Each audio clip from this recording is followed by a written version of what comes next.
Welcome to The Explainer. Today, we are diving deep into a really intricate theological framework. It's known as the end times scenario, and it was famously presented by the late biblical teacher Chuck Missler. Okay, let's just jump right into the core idea here. Everything we're about to unpack really hinges on this one foundational belief.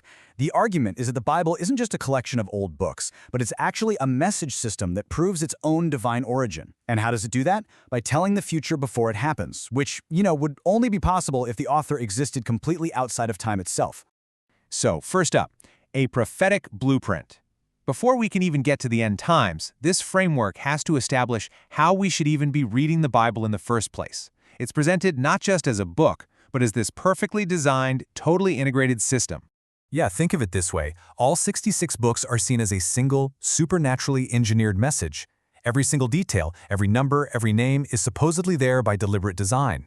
This view kind of turns the Bible from just a spiritual guide into a book that contains verifiable, pre-written history.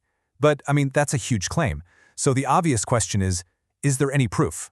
Well, the source material offers up what it considers its primary piece of evidence, a pretty wild mathematical prophecy from the Old Testament book of Daniel. And the claim is that it was fulfilled to the exact day. So this prophecy from Daniel is presented as Exhibit A. It predicts that 69 weeks of years would pass between a very specific command and the arrival of the Messiah. Now, a week of years is just an old term for a 7-year period. So you take 69 times 7, that's 483 years. But the real kicker here is how those years are counted. And this is where the math gets really interesting.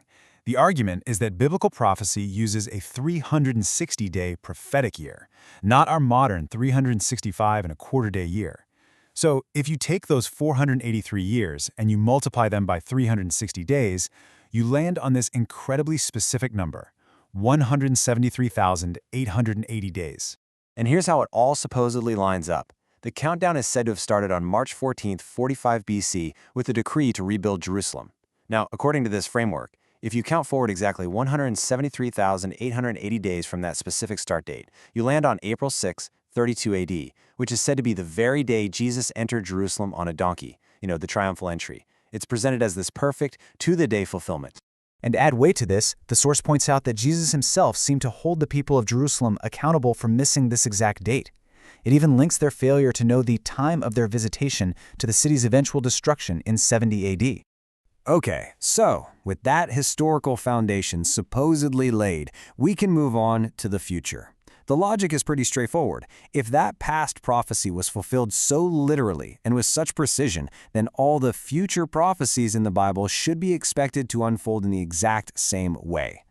And here it is, the roadmap. It's a very specific chain of events that forms the backbone of this whole end-time scenario.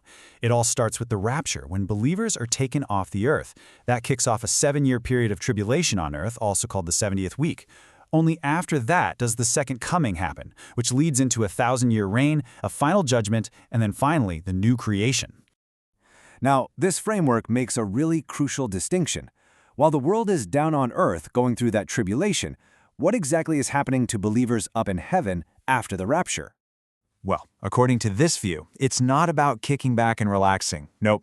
The believer's very first appointment after the rapture is an immediate and personal evaluation. Think of it like a final exam for their entire life's work. This event is called the Bema Seat Judgment, and it is absolutely critical to understand this one point. This is not a judgment to figure out who gets into heaven.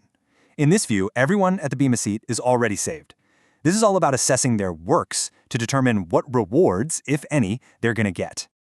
This slide really gets to the heart of that distinction. You've got two separate columns. On the left, salvation. It's portrayed as a totally free gift that you can never lose.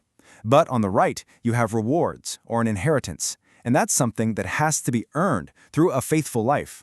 One is a gift, the other is a prize you have to win. So how does this judgment work? Well, it's described as a trial by fire. Imagine every single thing you did in your life is put to the test. The stuff with eternal value, the gold, silver, and precious stones, that all survives, and it gets rewarded. But the self-serving stuff, the things done for the wrong reasons, the wood, hay, and stubble, that just gets burned away. Now the person is still saved, but as the text says, it's like they're escaping through the flames, possibly with nothing to show for their life. And all of this leads to the final, and maybe the most challenging concept in this whole framework.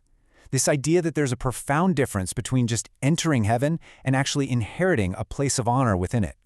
This slide lays out what's called the overcomer's path. It all starts with being saved. That's your entry ticket.